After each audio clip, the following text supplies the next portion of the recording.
Buenas noches, gracias por su amable gentil sintonía como todos los domingos. Bienvenidos a 3030. Hoy es domingo 24 de agosto de 2025. Son las 8 de la noche con 31 minutos hora de Honduras, 11 de la noche con 31 minutos hora de Argentina. ¿Por qué digo Argentina? Porque hoy nuestro primer invitado aquí en el programa está en Argentina. Se trata de don Carlos Rucauf. Para nosotros es un verdadero privilegio y placer que a esta hora de la noche él esté con nosotros, no solo por el horario, obviamente, don Carlos y amables televidentes, sino que porque don Carlos Rucauf es un abogado político argentino, ex vicepresidente de Carlos Menem, ha ocupado muchos cargos públicos, es un reconocido analista geopolítico.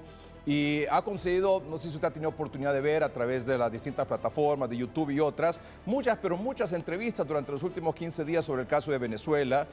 Así que estamos aquí en el programa muy contentos, muy agradecidos y un verdadero placer que él haya aceptado hablar unos minutos con 3030 aquí desde Argentina, desde su residencia hasta Tegucigalpa, Honduras. Buenas noches, don Carlos Rucauf. Es un placer para nosotros que esté aquí en 3030 esta noche. Buenas noches, Edgardo, a usted, al equipo y a todos los hondureños que nos están viendo en este prestigioso programa. Muchas gracias, don Carlos. ¿Qué nos podría decir a esta hora de la noche, hoy domingo, qué está pasando en el caso de Venezuela? Maduro está rodeado porque además de la flota que hemos visto en el Caribe, que ustedes ya han explicado, estos 6 buques, 3 buques liderados por el Iwo Jima, que es una especie de pequeño portaaviones que tiene aviones Harrier, que tiene helicópteros de transporte de tropas y que trae 400 marines. Además de eso, de desembarco, hay 3 destructores más que llegaron ya a la zona cercana a las aguas territoriales de Venezuela, pero también en Guyana, yo le mandé un mapa a su producción, han ahí desembarcado tropas norteamericanas, tropas de élite de desembarco, están los helicópteros que llevan esas tropas a puntos cercanos y también baterías antiaéreas. Como ustedes recordarán, porque son expertos en el tema de la zona en la que viven, ahí hay una vieja disputa que agravó Maduro sobre el Esequibo. Desde ese momento, Guyana hizo un tratado militar con los Estados Unidos. Bueno, en base a ese tratado militar, ayer desembarcaron este contingente tan importante de marines. Entonces, Maduro no sabe si viene de un lado o del otro el intento de extraerlo o de eliminarlo. Cuando usted se refiere, por ejemplo, don Carlos, en los términos de que Maduro está rodeado, ¿es algo así como ríndanse, los tenemos rodeados? Bueno, es muy difícil saber cuál es la última estrategia de Marco Rubio. Marco Rubio ha sido delegado por el presidente Trump a esta operación que quedó en manos no del Pentágono, sino del Consejo de Seguridad Nacional de los Estados Unidos. Marco Rubio no solamente es secretario de Estado, sino que tiene el otro sombrero del presidente del Consejo de Seguridad Nacional, que en la historia norteamericana solamente la tuvo otro dignatario, que fue Henry Kissinger. En este momento Marco Rubio tiene un poder delegado muy importante, ha puesto en el Iwo Jima la conducción táctica, una verdadera base naval ambulante, y veremos en qué momento de los próximos días o semanas se toma la decisión de extraer a Maduro, a Diosdado Cabello y a Padrino López. Lo que está muy claro es que semejante aparato militar no es un aparato que esté mandado al Caribe y a Guyana con semejante costo para hacer solamente intersección de narcos. Es evidentemente un aparato militar de gran magnitud. Fíjese que uno de los destructores misilísticos, su última misión fue Yemen. O sea, no por nada hoy, no en balde hoy, María Corina Machado dijo, esto es bastante serio, ha llegado la hora, la libertad se acerca, esto se acabó. Efectivamente, ¿sabe por qué? Porque para poder ingresar a Venezuela, Estados Unidos necesita, para ir a buscar al narcotraficante, necesita autorización del gobierno. La autorización ya la dio el presidente electo de Venezuela, Edmundo González Urrutia. Cuando fueron a buscar a Bin Laden, también la autorización la dio el presidente de Pakistán. Es decir, las tropas norteamericanas van a ir a buscar un delincuente, no a un presidente. Usted dijo, no sabemos si será en los próximos días o semanas que van a extraer a Maduro. O sea, ¿usted cree que no se va a ir, es decir, que se va a asilar a Nicaragua o Cuba?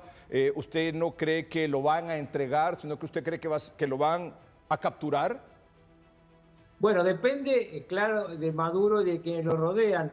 Maduro ya intentó hace un tiempo, aproximadamente 2 años, irse a vivir a Cuba y dejarle el poder a Diosdado Cabello, pero no se lo permitieron, porque esa banda no quiere que ninguno se vaya a disfrutar de los dineros robados a la tranquilidad de Cuba, porque a Moscú no van a ir porque hace frío, así que seguramente van a ir a Cuba, y en consecuencia acá la duda es fundamentalmente cuál será el destino que Maduro elija y dentro de eso cuál será el destino que Estados Unidos en este momento le permita.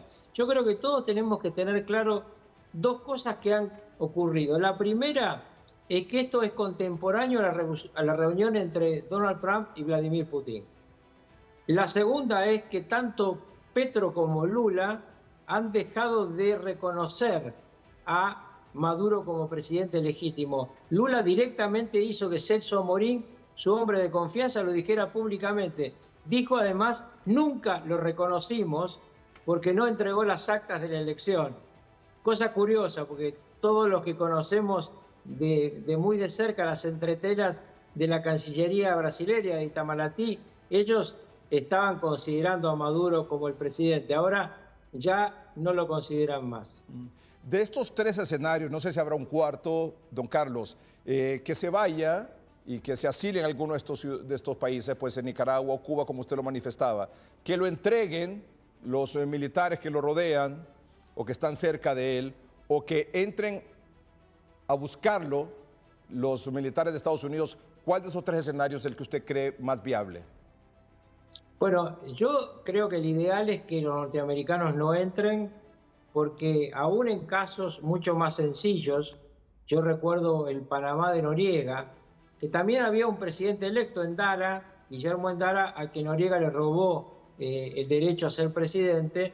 En ese momento Estados Unidos tenía los soldados en la base que corresponde al canal. En consecuencia, el ingreso fue mucho más sencillo. Ahora aquí hay que ingresar a un terreno que, si bien está muy trabajado por la inteligencia norteamericana, es un terreno que uno cuando baja no sabe con qué se encuentra y en consecuencia uno no sabe hasta qué punto no muere gente inocente. Así que ojalá que lo entreguen. Lo que no tengo dudas es que Estados Unidos no va a retroceder, porque sería realmente un desastre para Donald Trump que el año que viene, en las elecciones de medio término, le tenga que contar al electorado de origen latino en los Estados Unidos que abandonó al pueblo venezolano. Es decir, que todo este despliegue militar, que se quede nada más en operativos antidrogas contra el narcotráfico, sería una derrota para Trump y un triunfo para Maduro.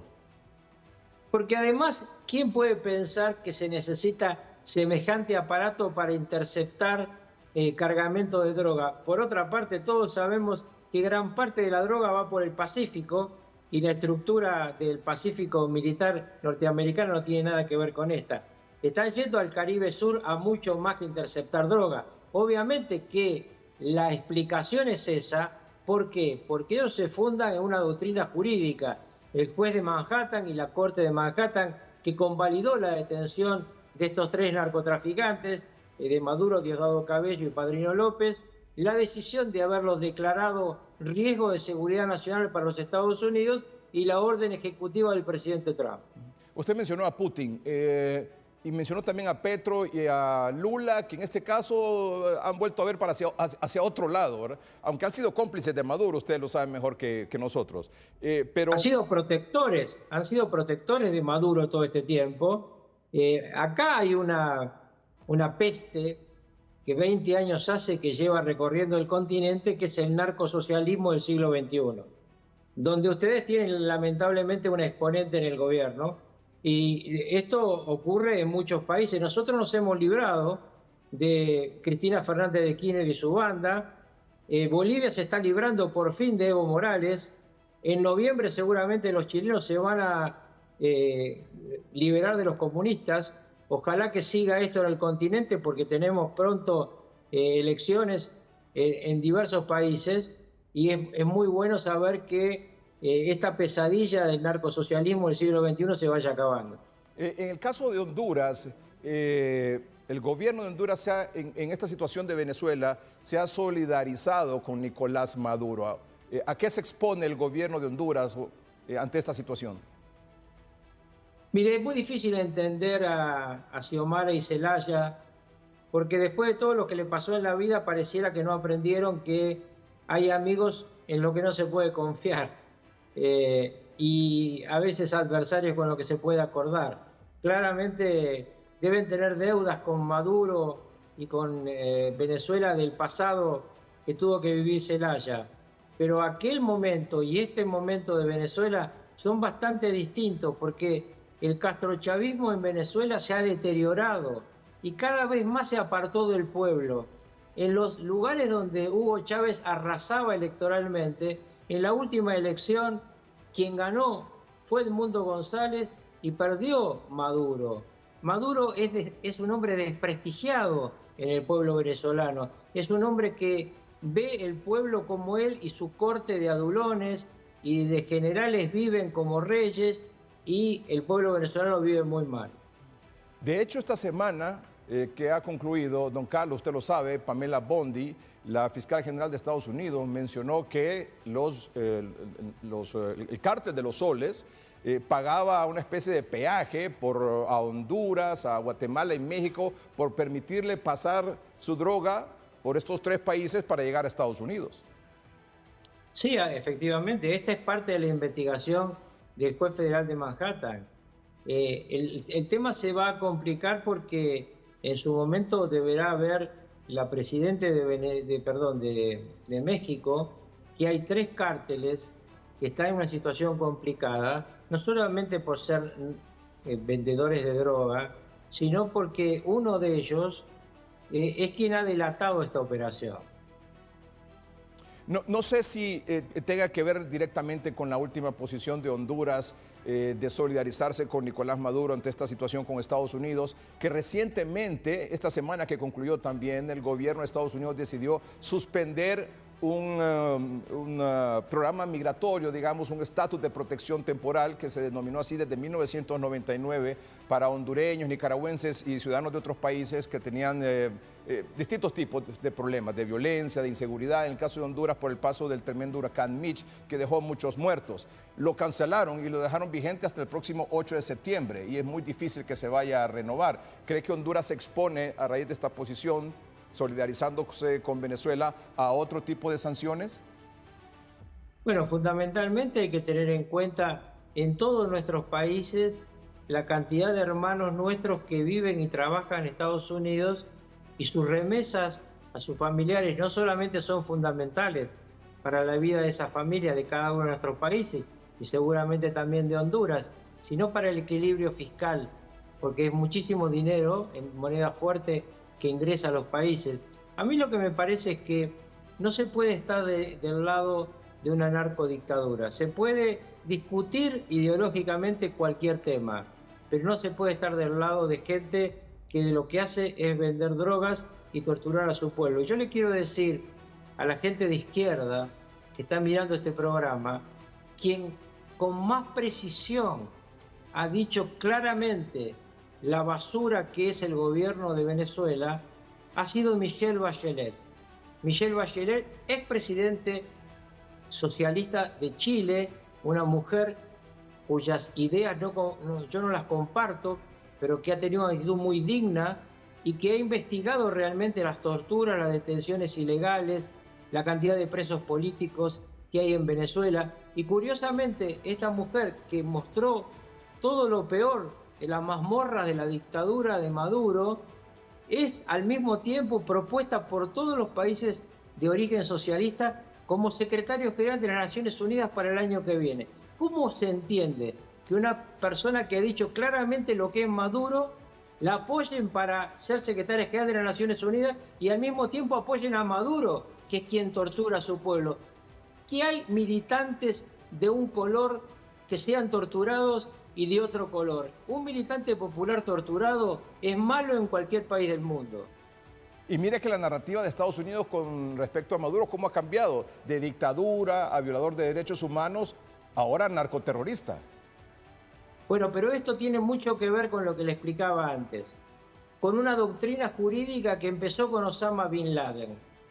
Es decir, un casus belli que está dado no solo por ser narcotraficante, ser por riesgo terrorista para la seguridad de los Estados Unidos.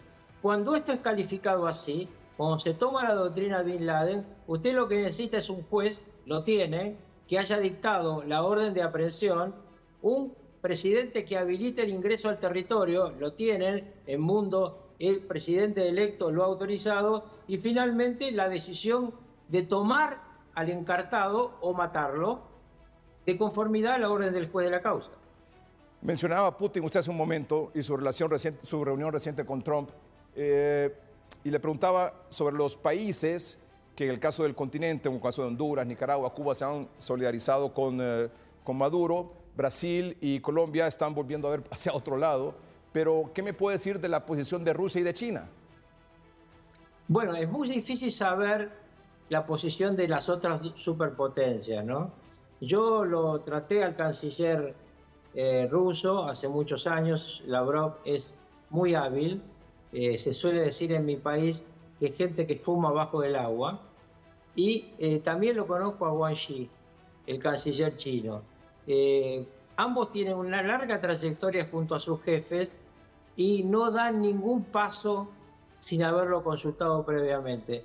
La negociación entre Marco Rubio, Wang Yi y Lavrov viene hace rato y creo que se expresó con absoluta claridad cuando Estados Unidos bombardea la estructura de enriquecimiento de uranio de Irán. Porque es verdad que esos aviones no los veían los radares, pero sí lo veían los satélites chinos y rusos, y nadie le avisó a los ayatolás iraníes. Entonces, Maduro tiene que comprender que se está quedando solo, porque cuando Lula y Petro se abren, es porque primero hablaron con Moscú y Beijing. Por ejemplo, en el caso de que caiga Maduro de la forma que sea y cuando sea, ¿qué va a pasar con Cuba, con Nicaragua, con Honduras, que son países que ideológicamente han dependido del socialismo del siglo XXI y quizás económicamente también? Bueno, en el caso de Honduras hay una estructura democrática con todos los problemas que ustedes tienen. En el caso de Nicaragua, de ninguna manera. Realmente es uno de los dictadores más horrendos del planeta, un hombre que ha violado a la hija de su mujer, una verdadera basura. En el caso de Cuba, claramente es y fue siempre la cueva de las serpientes. Cuba es lo peor de nuestra historia. Pero mire, cuando yo era vicepresidente de Carlos Menem, había una sola dictadura del continente, Cuba. Ahora hay varias, ¿no? Y Cuba sigue como estaba antes. ¿Usted cree que todavía hay algún factor sorpresa, aunque se ha discutido tanto de cómo puede ser o no la caída de Maduro, que ya sea que se asile y que él decida irse, o que lo entreguen, o que finalmente entren a una especie de extracción los militares de Estados Unidos? ¿Usted cree que todavía hay ese factor sorpresa o ya no? No, yo creo que lo que resta por saber es cómo se va y cuándo se va. Pero de que se va, se va. Yo estoy convencido que sí, porque Estados Unidos no hace este movimiento para hacer un picnic del Caribe, ¿no? El costo de lo que están haciendo es impresionante. Yo le mandé a su producción la cantidad de dispositivos que han puesto en marcha, pero tienen 2 escuadrillas de F-35, una en Puerto Rico, otra escuadrilla la han colocado en Bonaire, tienen los Howard, tienen los marines, los 2 submarinos clase Ohio, 6 buques liderados por el Iwo Jima, 3 de desembarco, 3 lanzamisiles. Realmente es un aparato muy grande. Mire, cuando usted analiza el aparato militar que desplazó Estados Unidos para atacar a los hutíes en Yemen, este es de igual magnitud. La diferencia es que allá usaron portaaviones, porque el tipo de ataque era con aviones que surgían de los portaaviones. Acá han elegido estos de barcos, digamos, el Iwo Jima, el Fort Lauderdale y el otro que tienen la capacidad de que despeguen, Harrier, que son aviones de despegue vertical, y helicópteros para transportar las tropas que pueden desembarcar en Venezuela. El dispositivo es de otra característica técnica, pero es un dispositivo desproporcionado para otra cosa que no sea acabar con el régimen de Venezuela. O sea que usted evidentemente descarta aquella, no sé si en Argentina se usa, pero aquí es muy común escucharlo en los cronistas deportivos, que aquí todo pasó sin que pasó nada, o sin que pase nada, o sea, todo pasó sin que pase nada. ¿Eso usted lo descarta? Lo descarto de esta administración porque la administración Trump viene haciendo esto, siempre termina lo bélico. Cambia la negociación de la parte comercial. Trump le tira aranceles y después los negocia. Pero no negoció con Irán, claramente, un rival mucho más difícil del que estamos hablando. No estamos hablando de una potencia de Medio Oriente muy importante, la más importante frente a Israel después de la desaparición del Irak de Saddam Hussein. En cambio, en este caso, ¿cuál es el riesgo? Que pase droga. Bueno, para capturar droga usted no necesita submarinos Ohio, no necesita tantos destructores, tiene otro tipo de temas. Todos lo sabemos, los aviones que siguen a todo el esquema narco, en lo que siguen las plantaciones. Hemos vivido todo el pasado de la lucha contra el narco. Es la primera vez que hay un narcogobierno, aunque durante mucho tiempo en México las cosas fueron y vinieron, pero en el caso de Venezuela es claramente un narcogobierno. ¿Hay un riesgo de que esta operación fracase? Solamente si actuaran Rusia y China. No parece ser el caso, ¿no? Porque Rusia y China han hecho declaraciones, yo diría, casi de conveniencia. A mí me parece que debemos mirar no solamente la reunión entre Putin y Trump, sino el hecho de que en la última semana de octubre, quizá el 29 o el 30, o los primeros días de noviembre, se van a reunir Trump y Xi Jinping. Ya está pactado que van a ir ambos a la sede de la PEC en Corea del Sur en esas fechas. Xi Jinping le ha dicho a Trump que quiere que vaya a Beijing. Vamos a ver qué pasa. Lo cierto es que quienes vivimos el siglo XX sabemos que las superpotencias hablan mucho más por abajo de la mesa que lo que todos vemos. ¿Usted cree, bueno, se ha dicho tantas cosas en las últimas horas, que Trump le habría dado un ultimátum a Maduro para que se vaya? Desconozco. Desconozco. ¿Sabe que Trinidad y Tobago se alineó hoy con Estados Unidos y ofreció su territorio en el caso que Estados Unidos así se lo solicite?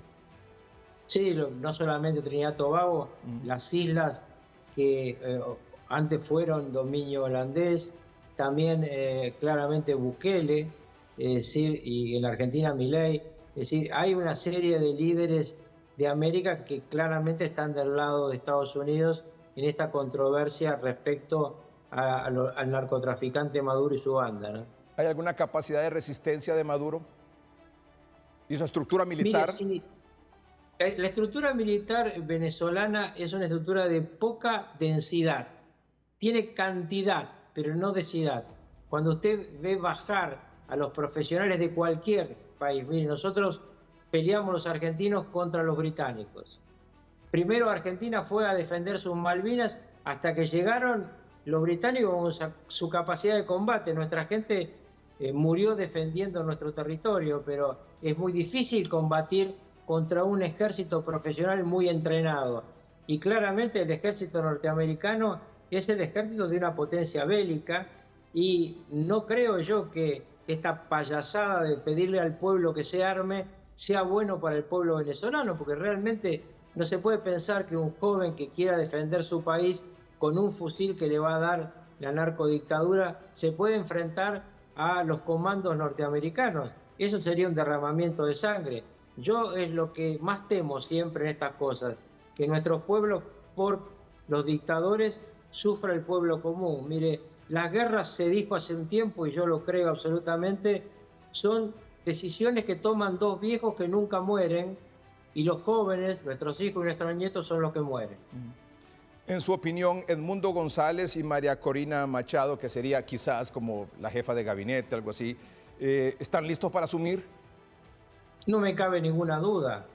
María Corina Machado es una mujer que, diríamos en mi país, tiene unos inmensos ovarios y que ha tenido una inmensa valentía para pelear contra toda esta gente, porque hay que estar ahí adentro, ¿no? Y ver cómo le capturan un día a uno, lo torturan, le capturan a otro. En la Embajada Argentina estuvieron asilados colaboradores de María Corina Machado. Luego, cuando rompimos relaciones con esta banda, Brasil se ocupó de mantener nuestra embajada. De ahí los norteamericanos los sacaron, es decir, los extrajeron, ya tuvieron el entrenamiento los norteamericanos de haber extraído a esta gente que estaba prisionera y claramente muy vigilada por la inteligencia venezolana y el G2 cubano, que está muy metido en todo lo que es la conducción de inteligencia dentro de Venezuela. ¿Cree usted que estos 50 millones de dólares por Maduro y los otros que se ofrece por Diosdado Cabello? 50, 25 y 15. Exacto. ¿Cree que esa cantidad le resulta atractiva a los militares que rodean a estos individuos o a ellos mismos incluso para entregar a Maduro? Considerando las cantidades de dinero que se ha dicho que con los que esta gente ha sido beneficiada por tantos años producto del narcotráfico, que decir, 50 millones no es nada para entregar a Maduro o para correr ese riesgo. Bueno, primero, yo no conozco a ningún millonario que no quiera más plata, ¿no?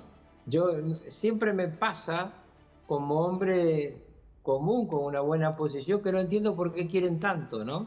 Bueno, eso ocurre en todos los aspectos del ser humano. Pero además yo quiero recordarle a usted que la custodia de Nicolás Maduro es el grupo Wagner. Es un grupo que le prestó Rusia en su momento a Maduro. ¿Son mercenarios? Y de esos grupos son mercenarios, y de esos grupos uno puede ser custodiado o prisionero. Le cuento algo muy interesante.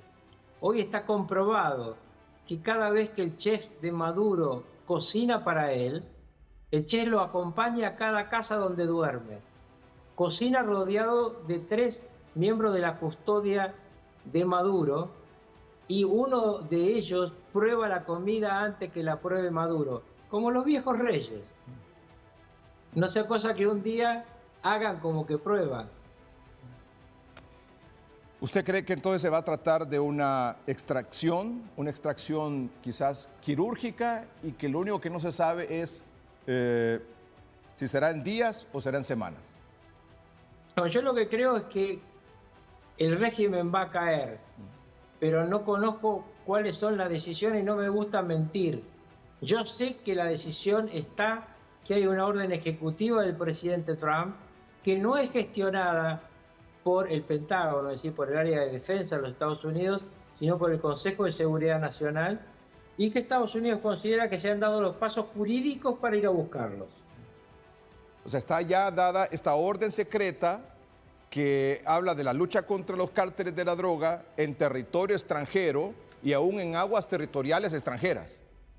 Sí, pero le recuerdo que hay un componente que está en la segunda instrucción, que es un riesgo para la seguridad nacional de los Estados Unidos.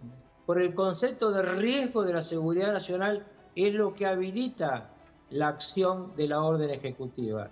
Los presidentes norteamericanos pueden ordenar la muerte de un enemigo en el extranjero, pero también tienen que cumplir una serie de pasos. En la medida que la orden esté escrita y dada, tienen que cumplir pasos jurídicos.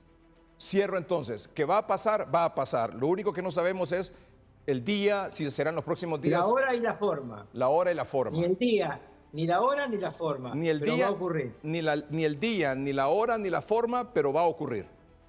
Estoy seguro. Don Carlos, muchas gracias por acompañarnos esta noche. Al contrario, un abrazo a todos los hondureños. Muchas gracias. Don Carlos Rucaf, abogado, político argentino, ex vicepresidente de Carlos Menem, ha ocupado muchos cargos públicos y un reconocidísimo analista geopolítico y muy conocedor, evidentemente, sobre estos temas de Venezuela. De nuevo, muchas gracias, don Carlos. Esperemos en el futuro cercano tener de nuevo una conversación con usted. Gracias. Con mucho gusto. Gracias. Vamos a un corte comercial aquí en el programa, pero cuando regresemos, aquí tenemos en el estudio, gracias por acompañarnos esta noche, se encuentra la presidenta del Consejo Hondureño de la Empresa Privada, la ingeniera Anabel Gallardo, presidenta del Consejo Hondureño de la Empresa Privada, se encuentra acompañada por Avi Aguirre, es la gerente de comunicaciones del COEP, Gracias. y también con el licenciado Alejandro Cafati, economista del Consejo Hondureño de la Empresa Privada. Gracias. Una breve reacción, ingeniera, sobre lo que acaba de decir el señor Rocaf. Bueno, a mí me encantó algo que dijo don Carlos Lucas. Bueno, en primer lugar, felicitarlo, ¿verdad?, por su disertación, pero ha dicho que, a diferencia de Nicaragua, en Honduras aún hay cierta democracia, y es algo por lo cual los hondureños debemos de participar masivamente en este proceso electoral el próximo 30 de noviembre, porque la participación masiva en las elecciones fortalece más la democracia.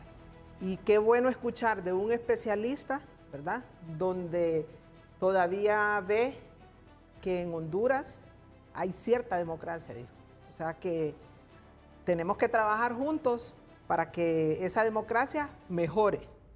Y todo va a ser en las urnas el próximo 30 de noviembre. Muy bien, muchas gracias. Vamos a un corte comercial. Hay varios temas que abordar con la empresa privada esta noche. Ya regresamos. Como usted sabe, el Consejo Hondureño de la Empresa Privada, si no lo sabe, aquí le informamos, esta semana que ha concluido ha lanzado esta campaña a favor de la democracia, a favor de las elecciones limpias, justas, transparentes, pero también para motivar a todos a ir a votar el próximo 30 de noviembre. La campaña se denomina Tu voto construye Honduras. Y aquí en Televicentro, en 3030, nos alegramos mucho, pero mucho que más gremios, más sectores se sumen a estos mensajes, ¿verdad? De fortalecer la democracia, de convocar a todos a las urnas y la importancia que tiene este proceso electoral. Por eso aquí tenemos esta campaña de Tu voto cuenta en las próximas elecciones. Todos a votar y a votar por Honduras. Ahí al principio, cuando lanzamos esta campaña, la gente, aquí en el programa, entonces la gente decía que, como decía, a todo a votar por Honduras, entonces decía, alguien en las redes, como siempre sabes que nunca falta un chusco de eso, ¿verdad? Entonces decía que era para votar en contra del libre, y no es así. Votar por Honduras es votar por Rixi, es votar por Chano Rivera, es votar por Cualquiera de los 5 candidatos. Apura, es votar por Narrala, y es votar por don Nelson Ávila. Es decir, la cosa es ir a votar. Eso es votar por Honduras, es participar en el proceso. Pero nosotros no quiero que nos quedemos solo con ir y votar, sino que también aquí estamos pidiendo que vaya a votar, ya sea temprano, en la mañana o en la tardecita, y si va en la tardecita, pues ahí nomás se quede, para que esté vigilando el conteo, ¿verdad? Porque es importante ir a votar, pero es también igual o más importante estar viendo que el conteo se haga de la manera correcta, ¿verdad? Entonces aquí nosotros tenemos, como usted sabe, presidenta, Avi y licenciado, esta campaña que se llama Todos a votar. A votar. ¿Verdad? Y como yo sé que ustedes están de acuerdo con eso, para dejar constancia, ¿verdad?, escrita de eso, yo quiero que, por favor, presidenta, si usted nos hace nos da el gusto, el privilegio de que nos firme esta modesta pizarra y humilde pizarra, pero que el mensaje es importante, ¿verdad? ¿Con qué color?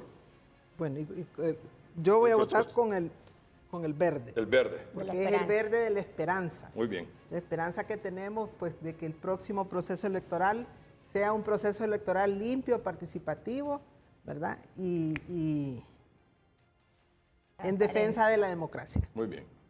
Firme ahí.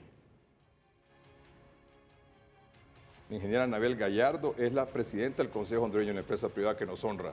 Ahora, por favor, licenciada Avi, ingeniera Avi Aguirre también, gracias. es la directora de comunicaciones del COEP. ¿Con qué color? Yo también voy a ir a votar, con así como mi presidenta. Ah, muy bien. Con excelente. el verde de la ¿Dónde vota usted? esperanza.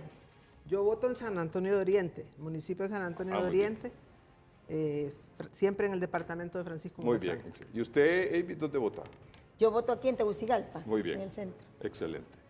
Y también el licenciado Alejandro Cafati. ¿En qué color? Muchas gracias. Bueno, ya dijo la presidenta que verde por la esperanza. Y yo no pretendo retarla en cadena, en televisión nacional. No, en cadena de televisión, porque esta es una cadena 3030. Muy bien, gracias, licenciado Alejandro Cafati. Gracias. Bueno, ahora nos vamos a tomar una Estamos fotografía aquí comprometidos. del recuerdo. ¿Está bien aquí? A ver. Muy bien. Todos a votar. Este próximo 30 de noviembre. Excelente.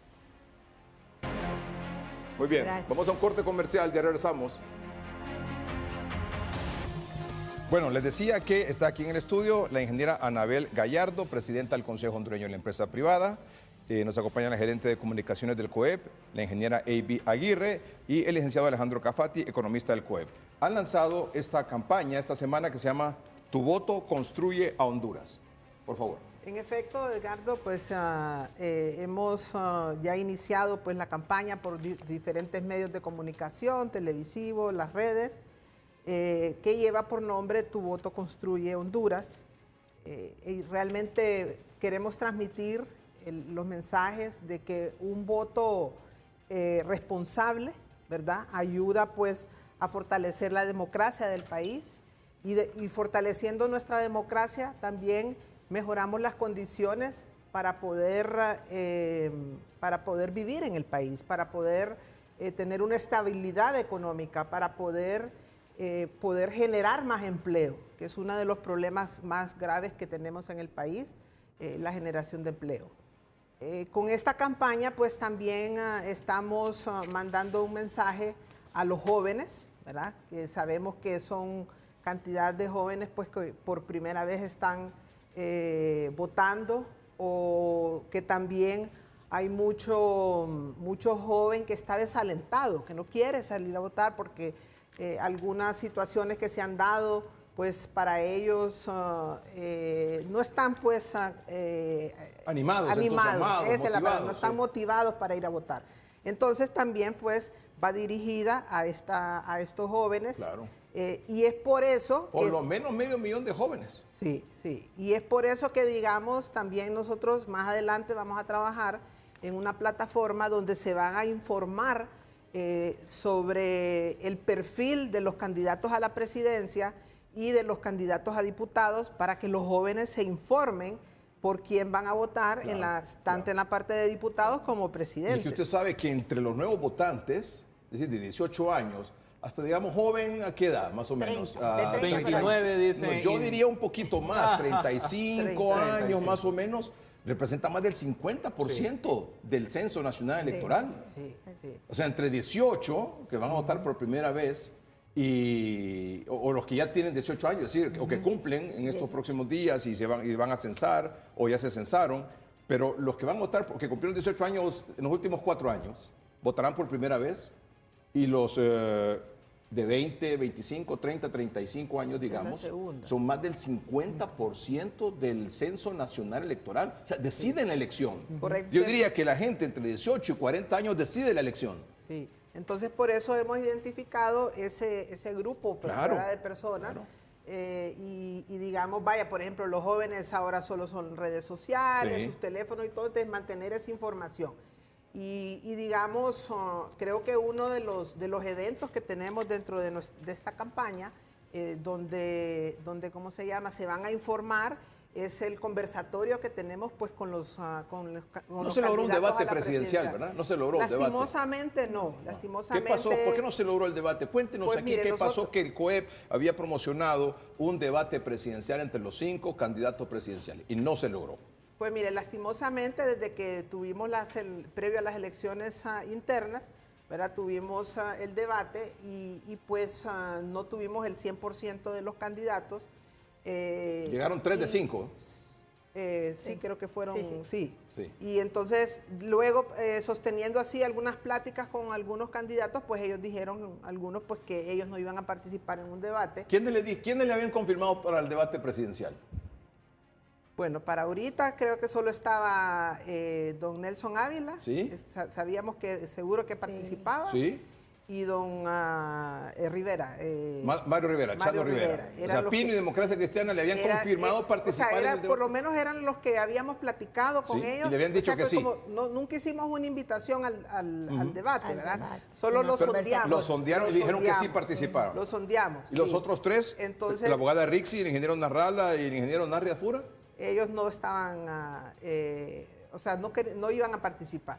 ¿Verdad? Y de hecho, pues la abogada Rixi Moncada, ella no participó en el de las primarias, previo a las primarias. Entonces, por hecho, sabíamos que no iba tampoco a participar en el de las ¿Qué generales. opina usted de eso, que los candidatos presidenciales no quieran asistir a un debate presidencial? Bueno, mire, a nuestro criterio es importante que participen porque es un evento en los cual ellos pueden presentar sus planes de gobierno para que el pueblo los conozca, ¿verdad? Para que el pueblo los conozca. Lastimosamente, pues la percepción que ellos tienen es que se van a ir a atacar entre uno y el otro, entonces por eso algunos pues tienen miedo, pues, ¿verdad?, de participar. Y de hecho, por eso nosotros hemos cambiado a lo que es un conversatorio, en lo cual pues los invitamos a los 5. De manera individual. De manera individual. Ahí sí le aceptaron. Y pues hasta ahorita tenemos 4 ¿Quién queda pendiente que confirme? Doña Rixi.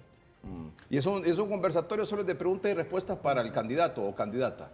Correcto. Así es, Nada más. así correcto. es. Es como que venga aquí al público, programa, digamos, así, y hay un panel de entrevistadores y... Sí, y pero le hace tenemos un público, pues, de donde participan los miembros de nuestras organizaciones. Claro, pero nadie gremiales debería de diferentes rehuir, sectores. nadie debería de rehuir los Debatir. debates presidenciales. Claro, debatir. Porque se establecen reglas, normas, con las que al finalmente todo el mundo está de acuerdo. Me refiero a todo el mundo, los candidatos presidenciales y los partidos correcto. políticos. Es Se correcto. fijan las reglas, se fijan las normas, se establecen espacios, límites de esto y de tiempo y lo demás y cómo va a ser la participación. Y al llegar a un consenso unánime, porque hay consensos que no son unánimes, y eso que quede claro, ¿verdad?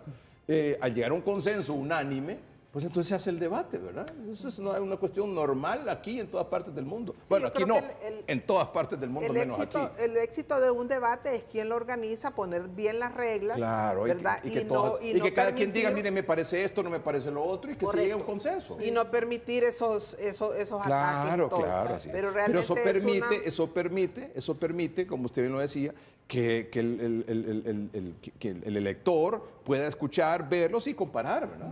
Sí, no, y es una manera, pues, de que el pueblo conozca Claro, claro. sus propuestas, sus propuestas y planes sus de ideas, gobierno. Sí. construir Honduras, ¿verdad? No, no, Como dice y- la campaña. Claro, y al final ese tipo de iniciativas, la campaña de COEP, el tema de los debates presidenciales, que no es la primera vez que COEP lo intenta hacer, lo intentó hacer también en las elecciones anteriores, es una forma de fortalecer la democracia, porque ir a ejercer el sufragio no solo es ir a votar, es ir a votar conociendo por quién voy a votar, cuáles son las ideas, cuáles son los planes de gobierno que tiene. Pero en Honduras, lastimosamente, eso no forma parte de la cultura democrática. Y creo que esto debería ser un llamado de atención también a los candidatos presidenciales, que es necesario debatir las ideas, porque una sociedad que no debate ideas, pues al final del día está destinada al fracaso, ¿no? Parte de la presentación de esta campaña establece que el país necesita más que nunca, fortalecer su democracia. Es correcto. ¿Y Más que cómo se nunca fortalecer su ¿Cómo democracia. se fortalece? Con el voto que vamos a ir a dar todo el 30 de noviembre. Pero no solo con eso, sino también, porque ese es el aporte de la población, del elector. Pero ¿dónde está la institucionalidad? Es decir, que se respete la voluntad del pueblo, que no hayan irregularidades, que no hayan triquiñuelas, que no hayan cuestiones ahí que vayan a empañar el proceso electoral, que no vaya a haber declaraciones de alguien a mediodía que ya gané, el otro en la tarde que ya ganó también, y el otro, y que salga el Consejo Nacional Electoral con que ganó otro u otra. Ahí se va a hablar, y ahí se arma la de San Quintín, ¿verdad? Entonces, Sí, lo de que- nada sirve que el elector vaya si al final la institucionalidad nos falla. Sí. De, No, y mire, eso es- quedó bien. eso es De clave. nada sirve que el elector vaya si al final la institucionalidad nos falla. Sí. No, y eso es algo que también nosotros, pues, como hondureños, lo debemos de transmitir y pedir, ¿verdad? Que se respete la institucionalidad de, por ejemplo... Que se respete la voluntad del elector. Sí, ¿verdad? claro. ¿verdad? Y, Y que los demás acepten que perdieron. es correcto. Gana una o gana uno. Sí. Así es. Los otros Sí, cuatro correcto. tienen que aceptar. Así es. Porque es otro asunto, ¿verdad? Que acepten también, ¿verdad? Sí. Si no aceptaron en un debate presidencial, que algo tan sencillo, puede ser que ahora no le acepten también que perdieron. Sí. No, y eso esperemos también, y yo creo que también es parte de los mensajes que como hondureños debemos de dar, ¿verdad? Que los candidatos presidenciales acepten la decisión del pueblo, ¿verdad?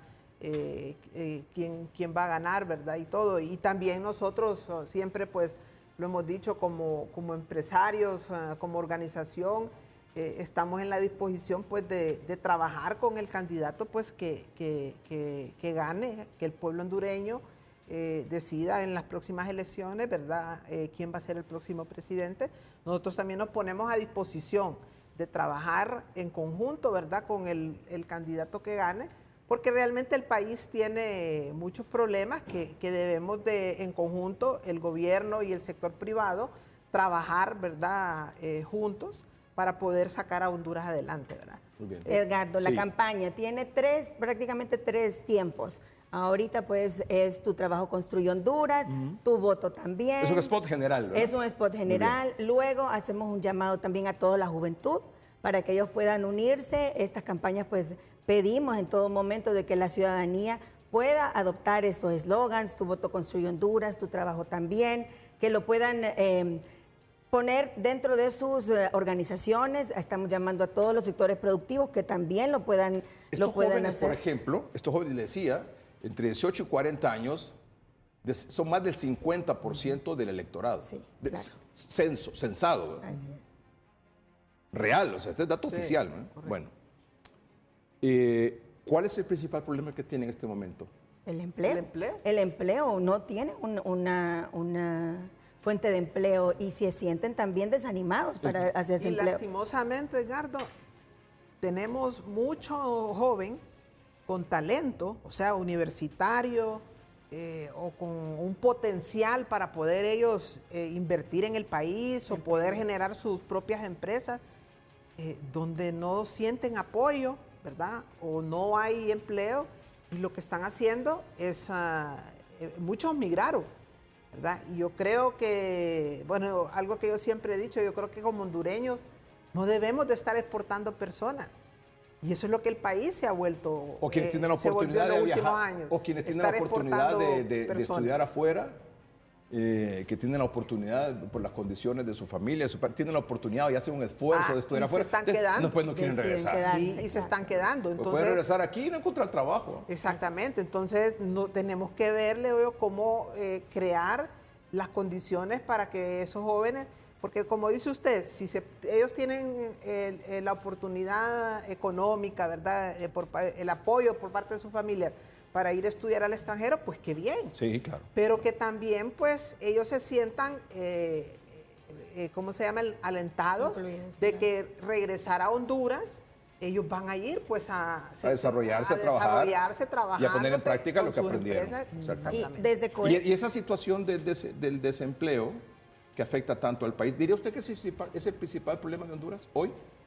Nosotros, es más, nosotros lanzamos una campaña, Edgardo. El 1 de mayo lanzamos una campaña de la cual decía que Honduras es prioridad y que el empleo es prioridad hoy en día en Honduras.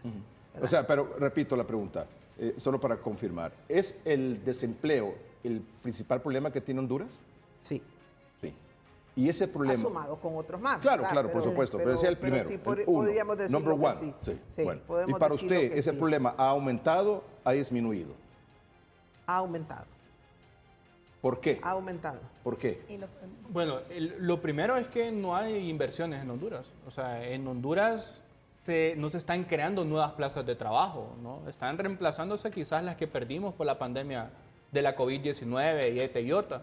Pero una nueva empresa que venga a invertir a Honduras, que cree 2.000, 1.500, 500 plazas nuevas, no ha venido en los últimos O sea, usted me dice años. no hay nueva inversión. No hay nueva y cuando me inversión. dice no hay nueva inversión, es no hay nueva inversión nacional o extranjera. No hay nueva inversión ni nacional ni extranjera, pues. Y lo estamos viendo en los indicadores económicos. O sea, las empresas están decidiendo no adquirir préstamos para invertir por la incertidumbre política, social, económica Seguridad que estamos ciudadana. viviendo. El tema de la seguridad también es un problema, ¿no? Es un Entonces, problema. en La ese extorsión. sentido, lo que mencionaba la presidenta, es muy difícil darle una alternativa formal a los jóvenes. Y los que explicaban, al final los jóvenes tienen dos opciones, o migrar o trabajar en la economía informal. ¿Sabe que el sector que más está generando empleo, llamémoslo así, es la informalidad? 78.000 puestos de trabajo se creó en la economía informal el año pasado. ¿Y qué implica economía informal? Empleo precario, sin sueldos dignos, buscando el día a día. Realmente eso es lo que nosotros queremos darle a los jóvenes y a las futuras generaciones. Informalidad. Yo no conozco ningún país en el mundo que haya podido desarrollarse con niveles de informalidad tan alta como la de Honduras. 7 de cada 10 trabajadores trabajan en la informalidad en el país. Ya entramos más en detalle en eso. Bueno, el segundo spot es el spot joven, Sí, dirigido a los el jóvenes, y el llamado a la tercero es juventud. un recordatorio Sí, COEP. Primero me dijo el spot general, las elecciones, vamos luego la todos, muy bien. juventud, y Dos, la juventud. Y estamos trabajando con ellos, con la Asociación Mundial de Jóvenes Políticos, con el Milenio, con varias organizaciones juveniles para que puedan. Me gustaría profundizar un poquito más. Lo que hablaba es que vamos y venimos, pero estamos en la campaña, pero vamos y venimos. Lo de los jóvenes, o sea, a mí me alegra hoy en día, aquí tanto en Tegucigalpa como en San Pedro Sula, han surgido muchos movimientos de jóvenes, ¿verdad? Destinados a la política, jóvenes políticos y todo. Entonces, como decía Avi, los hemos acercado a COEP para que en conjunto con ellos podamos fortalecer también la campaña. O sea, involucrar a todos estos jóvenes, ¿verdad? Que quieren poner su granito de arena, ¿verdad? En el tema político. Qué bueno y qué bueno que ya estén incursionando también, porque eso que nos dice Edgardo, nuevas caras a futuro, como candidatos a la presidencia o como candidatos de diputados. Yo le decía el otro día que muchas veces uno cree que la población está como que no desatiende estos temas, ¿verdad? O sea, sufre sus problemas cada quien, uno más del día a día, exactamente. Claro. Pero que no se involucra mucho directamente y casi ni indirectamente en las cuestiones políticas, ¿verdad? Pero cuando decide esa masa poblacional involucrarse, miren lo que pasó el 9 de marzo. Miren lo que pasó el 9 de marzo. Eso es algo de admirar, ¿verdad? Como toda la población... Yo voté a las 11:47 de la noche, o sea, así fue la cosa. Y otros votaron hasta el día siguiente, ¿verdad? Y hubo unos que el Consejo Nacional Electoral autorizó votar hasta el domingo siguiente, ¿verdad? O sea, una cosa impresionante. O sea, realmente fue o sea, cuando el voto es masivo y hay una decisión de la población, no hay quien lo pare, ¿verdad?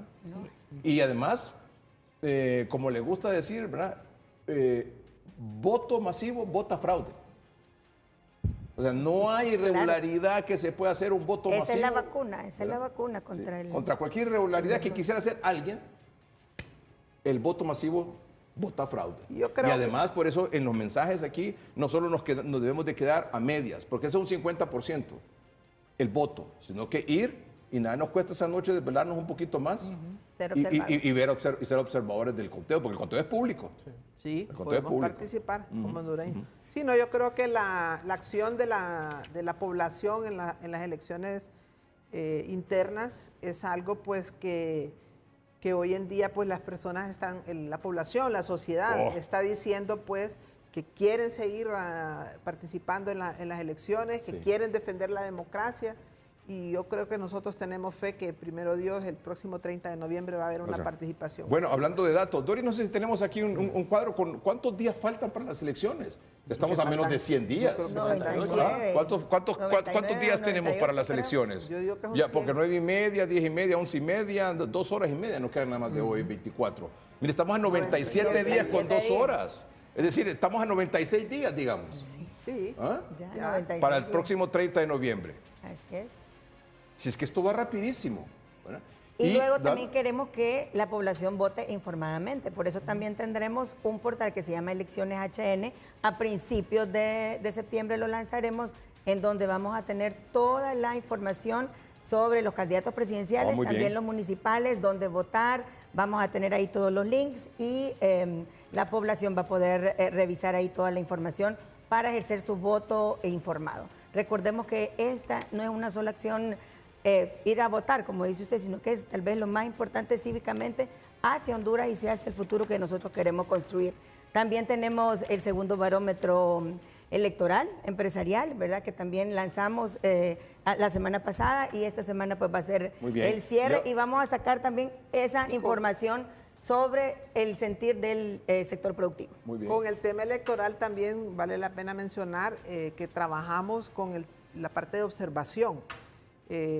Tenemos pues también un link ahí mismo donde hablaba Avi, donde cualquier hondureño pues se puede ingresar y nosotros estamos preparando el listado de observadores que vamos a capacitar. Entonces, como COEP también vamos a dar ese servicio de capacitar a observadores que en su momento, que esperemos pues que el Consejo Nacional Electoral pues nos dé las acreditaciones con tiempo, ¿verdad? Para acreditar a todos estos hondureños. Tenemos fechas claves también a partir de ahora y hasta, digamos, el 11 de septiembre.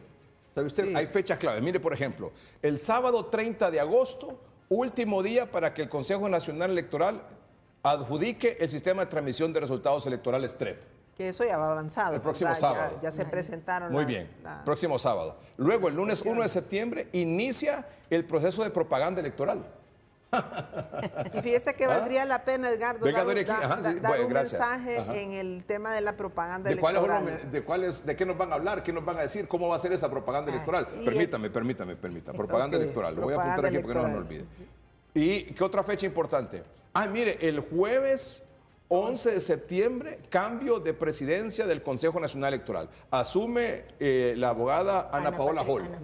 Hay 3 fechas claves. 30 de agosto el TREP, el 1 de septiembre inicia el proceso de propaganda electoral y el jueves 11 de septiembre, cambio de presidencia del Consejo Nacional Electoral, asume la abogada Ana Paola Hall. Pero hay otra, también hay el lunes 1 de septiembre, creo que termina el periodo de que puede hacer anuncios o propaganda el gobierno.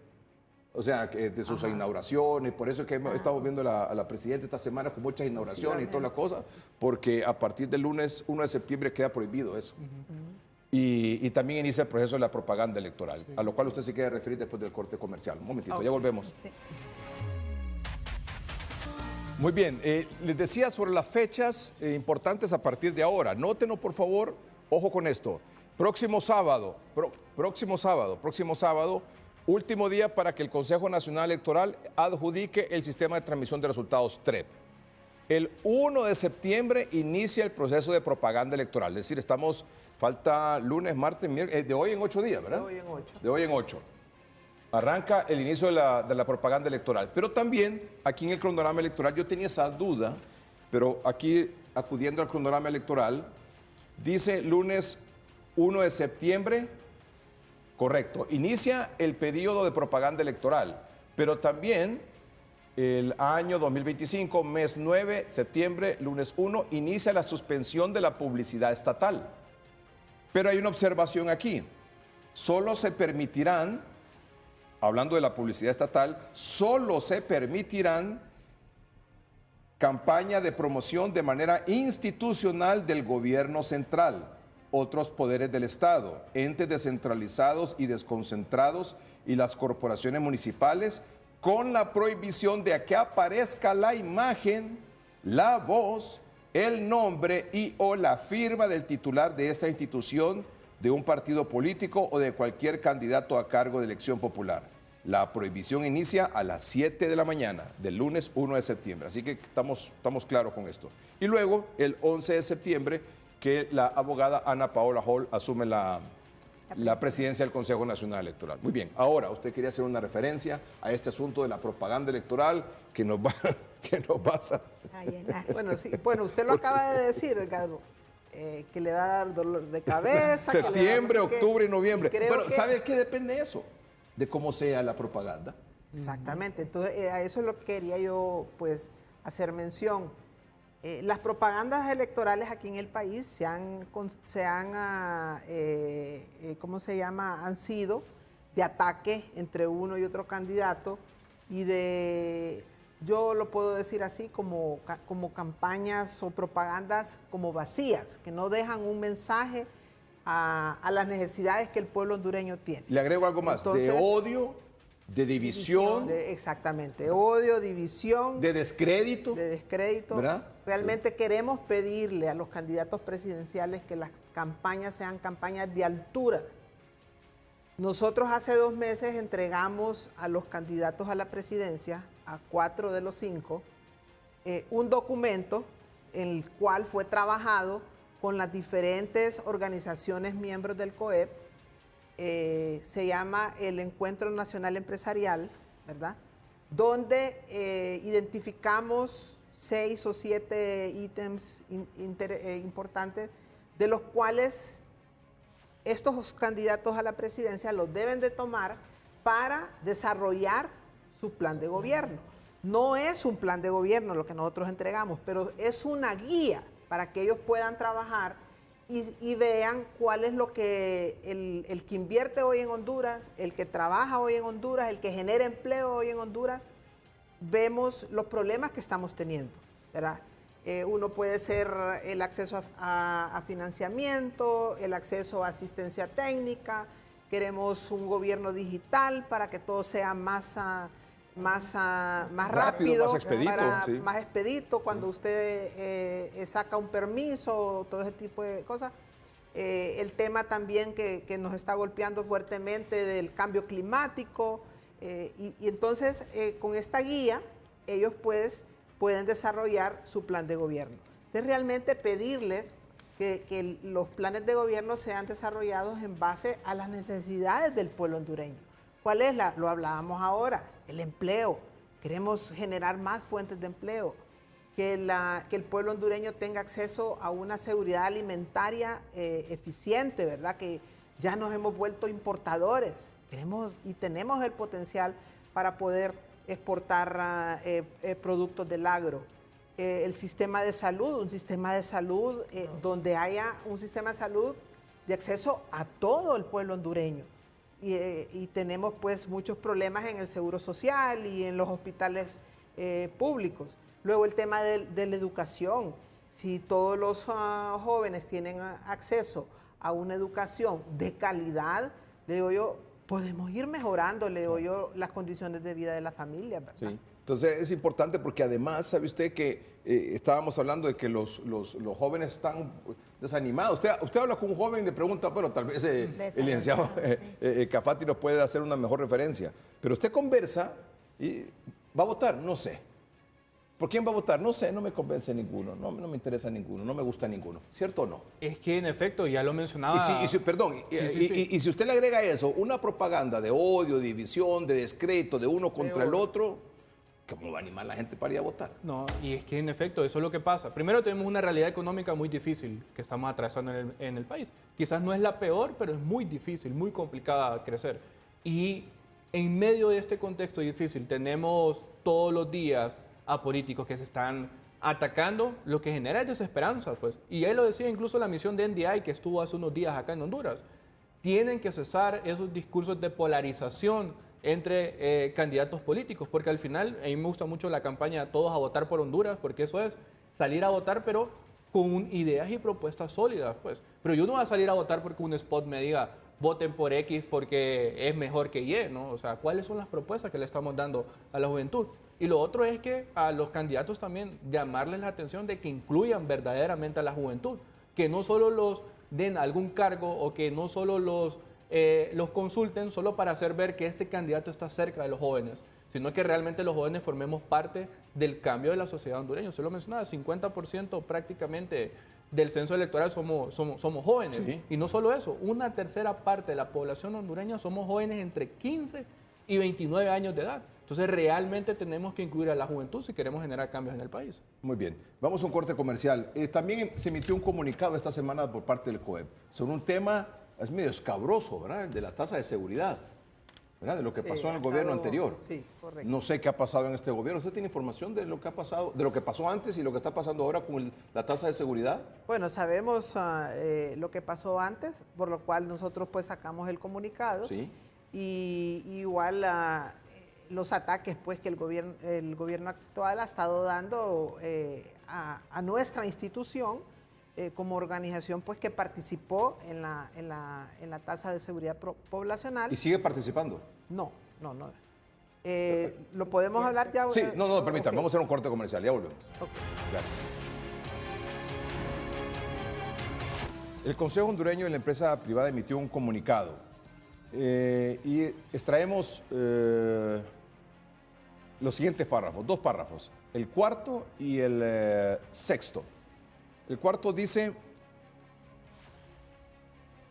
nuestra institución se desvincula de la gestión realizada por el exdirector de la Tasa de Seguridad Poblacional, Juan Ramón Molina, circunscrita exclusivamente a su ámbito de responsabilidad personal. En ningún caso, COEP puede ser responsable de la conducta de este funcionario público, ya que no informó en detalle las acciones que realizaban en el Comité Técnico ni en el Consejo Nacional de Defensa y Seguridad, aún menos el supuesto proceder delictivo que la justicia le imputa. Cabe recordar que el destino de los fondos recaudados con la citada tasa, en gran parte del tiempo de su aplicación estuvo sujeta a la ley de secretos.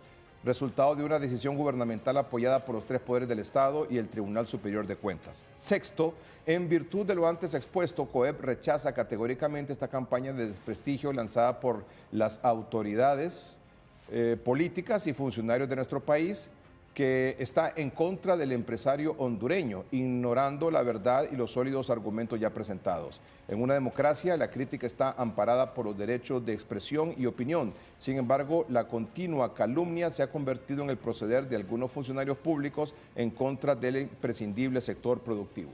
Presidenta. Y eso es algo muy importante, Edgardo, el último párrafo que usted acaba de mencionar. COEP representa a alrededor de 65 sectores productivos en el país. Y realmente la campaña que hoy en día se ha lanzado está afectando a todas esas organizaciones que día a día estamos trabajando, estamos invirtiendo en el país, generando empleo y viendo cómo salimos adelante a pesar de los obstáculos que tenemos día a día.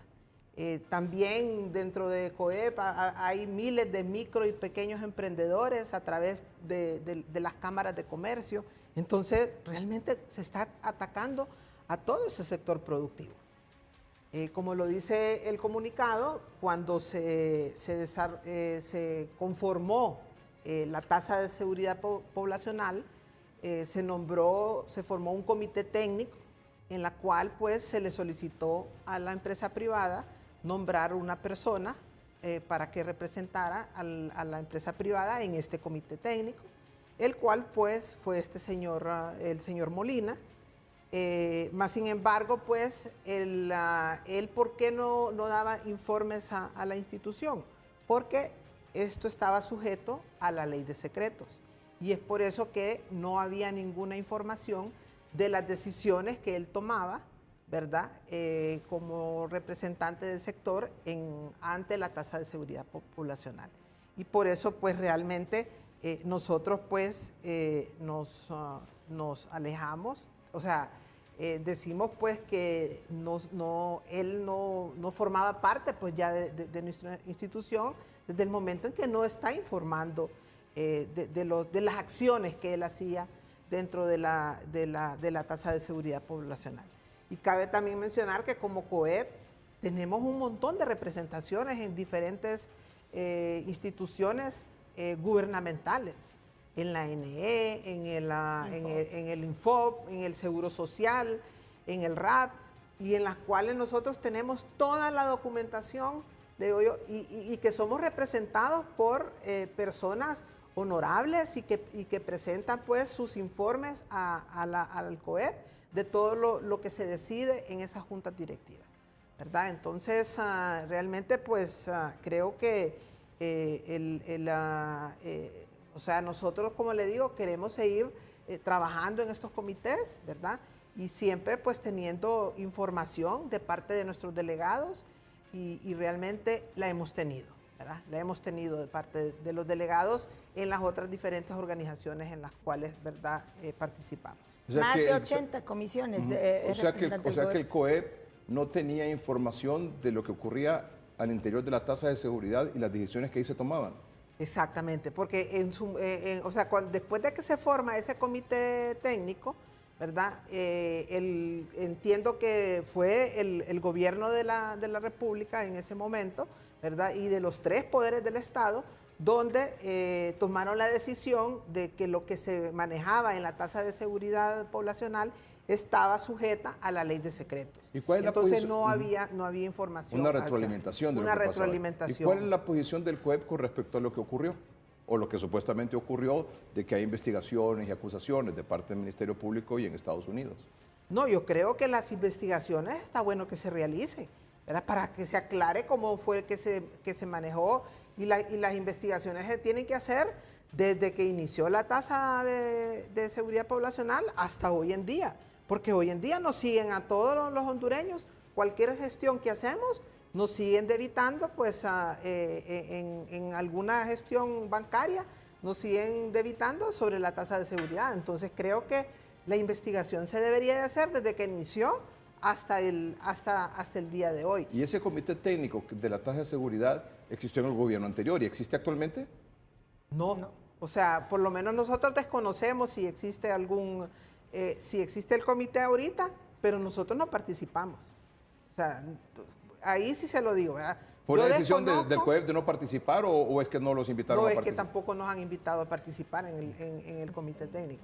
O sea, el único que se nombró en aquel momento fue el señor Molina, ¿verdad? Y como vuelvo a reiterar, ¿verdad? Él no informaba por estar sujeto a la ley de secretos. Ajá. Y terminó el gobierno anterior y asumió el tema de la tasa de seguridad. Pero nosotros no hemos tenido una retroalimentación entre el gobierno actual y la institución, ¿verdad? Sobre el tema de la tasa de seguridad. Nosotros desconocemos ya.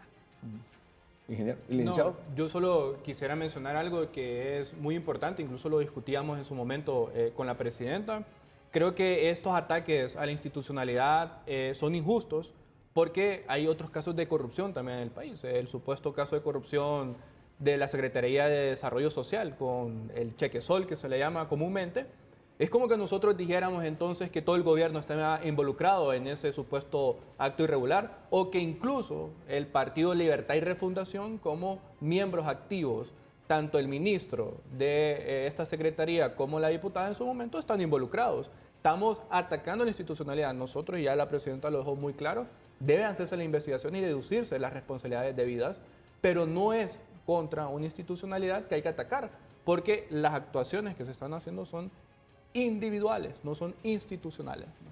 Y nosotros desde COEP seguimos trabajando en las comisiones y seguimos construyendo una mejor Honduras, ¿verdad? Es decir, en las otras comisiones donde participa claro, COEP, en el sí. actual gobierno, sí se... Así es. Sí, trabajamos. Si hay sí informes y es todo, decir, claro. sí se ha involucrado el COEP, o sea, se sigue manteniendo esa participación del COEP en esas... De hecho, digamos, en el Consejo Económico y Social, yo estoy ahorita como presidenta del Consejo Económico y Social, ¿verdad? Y como le En decía... conjunto con el en INFOP acabamos de firmar en un el resto de 248 millones de lempiras a favor de la población hondureña. En Infop, el ENEL, Seguro Social y otras que también están. ¿Es cierto que 1 millón de hondureños salieron de la pobreza en el actual gobierno, según dijo el Instituto Nacional de Estadística? ¿Sí o no, licenciado? Bueno, yo creo que entrar a la discusión si 1 millón de hondureños salieron de la pobreza o no, yo creo que es un poco absurdo, incluso podríamos faltarle a la inteligencia del pueblo hondureño. Nosotros tenemos una gráfica incluso, no sé si la podemos proyectar. Se ¿Qué llama gráfica es? Sobre pobreza. Pobreza. Sí, sí. Son datos oficiales del Instituto Nacional de Estadística publicados entre 2019 y 2024. Pobreza. Lo que nosotros visualizamos en ese gráfico es que hoy, 5 años, desde el 2019 hasta el 2024, tenemos más de 1 millón de personas en condiciones de pobreza. En 2019 Honduras tenía alrededor de 5.3 millones de personas en condiciones de pobreza, desafortunadamente. En 2024, con datos oficiales del Instituto Nacional de Estadística del Gobierno de la República, tenemos 6.400.000 personas en condiciones de pobreza. Eso es lo que realmente debe importar. ¿Qué estamos haciendo? Y ya lo decía la presidenta, la mejor forma de combatir, de luchar contra la pobreza y desigualdad es a través de la generación de empleo. No podemos reducir la desigualdad y la pobreza si no estamos creando empleos formales. Entonces, ¿realmente estamos mejor que antes? Yo lo dudo, honestamente. Y yo creo que ese es un mensaje que lo podemos dejar hoy aquí para nuestros candidatos a la presidencia. Que lo que tenemos claro hoy en día, que uno de los problemas en Honduras y un problema para mejorar estos índices de pobreza es la generación de empleo. Veamos cómo trabajemos en conjunto, ¿verdad? Con el sector privado, el sector público, los candidatos a la presidencia que lleven propuestas claras para poder mejorar estos índices y poder generar más empleo en el país, ¿verdad? Y que realmente esas propuestas de ellos para este año electoral sean enfocadas en el tema de seguridad alimentaria, en el tema de salud, en el tema de educación y en el tema de empleo, que para nosotros es prioridad hoy en día aquí en Honduras.